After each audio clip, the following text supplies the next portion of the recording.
Hey guys, what is going on out there today? Brent Abel here, webtennis.com. Another episode of 7 around 7, as in 7:10 a.m. Pacific. Hope you're having a great day so far, wherever you are. Wilson World Tennis Wilson World Tennis Classic. Say that 5 times real fast.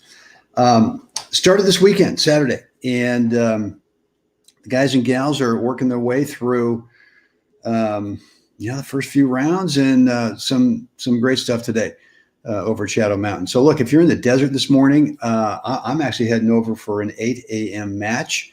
Watch our beloved Jeff Jacklich play Mike Federle, number 2 seed Mike Federle. Jeff is one of the number 5 seeds, and we'll see. Could be a great match. So that's at Shadow Mountain Resort this morning at 8 a.m. if you're in the desert. Great matches all day long going on there. So if you can't make the 8 o'clock, along with Jeff and a lot of other great singles matches, there'll be the rest of the good stuff throughout the day. Guys, I'm going to make this short and sweet today because I'm going to scoot over there pretty soon. Today's topic is something that was brought to mind to me yesterday and then this morning. And yesterday was my friend Bruno. I saw him over at Palm Valley Country Club. We're watching some matches over there, but he was talking about his coaching, and then I got something this morning from Craig O'Shaughnessy that, as you know, I've mentioned Craig frequently in the last few weeks, and really what it's about is I think too often we get super stubborn with trying to impose our plan A on whoever is over there. And lots of times the smarter play is simply give them what they don't want. Even if your plan A might, if you really were hitting on all cylinders, and really, I mean, let's talk about a plan A, especially a plan A plus, requires that you're hitting on every one of those cylinders throughout the entire match. And the reality of that happening is not great. I mean, the chances of it just don't happen that often. So I think the top players realize that the first thing to poke at over there is what do they not want? And you might look at it this way in terms of, not so much a weakness, but let's just stay away from their strength. So like, for example, I remember, and this picture is in 2019, September 2019, in Umag, Croatia, right? When I played on the World Cup team there. And I just remember in Craig's post this morning, in fact, you need to go over to braingametennis.com and go look at Craig's stuff. Again, brain as in BRAIN, gametennis.com, and check out his stuff. But his thing this morning was, what are the 8 ways to force an error? And I'm going to bring that screenshot up in just a second here. But one of the things that it brings up for me is, well, what's that guy over there want? And since we're playing most of the time, it was Europeans, right? Is that I think we played the Aussies once. Yeah, I mean, we played the Aussies once, but everyone else is trying. Anyway, these are all red clay court guys, and they've all developed kind of big old bad forehands, right? Big monsters. And their backhands aren't like weak, but they're just not as big as that that forehand. So my thing was, well, look, I'm just going to keep them stuck over in that, and I can't remember playing a lefty in the 2 weeks I was over there. So for me, it was just taking my backhand, my slice backhand, and just going cross court on a steady over and over and over again. And not because it was a super weakness they had, but it really wasn't their big plan A. And so I was looking for, well, what's their plan B? And this is a little hybrid of what we think about with plan A, plan B. But for me, it was, look, I am not going to worry that if I've got to stay in the point for, double-digit shots in the point, I don't care. I've worked on my fitness, so that's off the table. But I'm going to keep that. I'm just going to keep a steady diet going to that backhand corner. Not not going close to the baseline, not going close to the sideline, but just making sure that they've got to hit another backhand. And typically what would happen, there'd be a slight little level of frustration, and they'd start to run around and try to hit the big forehand. And often what would happen, and we're talking about senior tennis, is they'd run around it and they'd hit a good forehand, but it would not be an outright winner. And now I've got the ball. They've taken time away from themselves.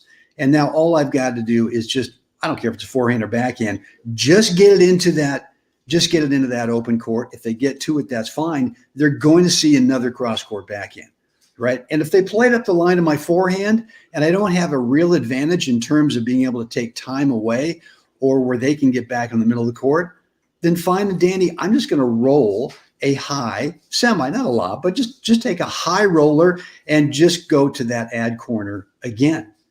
And so I think what you'll find if you do that, if you look for I'm not going to call it a weakness because look, let's give everyone a level of respect out there. Their backhand, at least in this case, the backhand just wasn't as good as the forehand. So backhand wasn't weak, but they wanted the forehand. I knew that, and I wasn't going to give it to them. So you might think about your doubles in this way too. Rather than thinking about dinging your plan A over and over and over, let's say with a return to serve where you become predictable and it doesn't really bother them, find out what they don't like. You might have opportunities for that big forehand of yours or big backhand, whatever it is, but maybe that's kind of what they want, right? Well, give them what they don't want. It's as simple as that. It's such an easy strategy. And most of us get a little stubborn and go, well, it's all about me. I'm going to impose everything about me on them, and they're going to have to deal with it. And sometimes you do that against an unknown opponent. You've never seen them play before. All right. You played some balls in the warm-up. Maybe you've gotten an inkling of what their strength is and what their commodity is over there in terms of nothing, it's not a weakness, but it's not great. So, but once the match starts, things might change. And so in that case, what I like to do is I kind of probe with my plan A and see what's going on. And from there, I discover what it is they don't like, right? My plan A might be something that just feeds into their strength. I don't want the match to be that close. I don't want to put it up to me having to play unbelievably A+ tennis throughout the entire match. Why not probe and why not find what is that thing or what are those things that they don't want? It could be a simple drop shot. Maybe they just want to stay back in the baseline. Maybe they just want to stay back all day and rally, right? And okay, fine. Then you're going to have to deal with a dropper. I'm going to put it where you don't want it, right? Maybe it's a serve and volley guy. All right, I'm not going to ding my return trying to get it, a return winner. I'm going to dump it down low at their feet, probably where they don't want it, right? Or maybe I'm going to take a return to serve and I'm going to play that high forehand looper up over to their backhand. All right, you're coming in, that's fine, but deal with this high backhand volley or deal with this high backhand overhead. It's not a total lob. I mean, it could be, but maybe it's just a higher ball that gets out of their high quality technique area, right? So you get the pitch. You get the picture. Let me bring up this thing real quick on what Craig listed today in his post, and let me do this and see if I can't get a little better view of it. There we go. So he's got 8 things, 8 ways to force an error. Number 1 is consistency, right? And consistency really, and the focus is, I love how he does this. He numbers it, how to do it, and then what's the focus, right? And so number 1 is consistency is the court, right? Big targets, really big targets. Number 2 is direction. That's more about what I talked about, is what part of the court are you going to direct your shots, forehand, backhand, whatever, to find what they don't want. Number 3 is depth.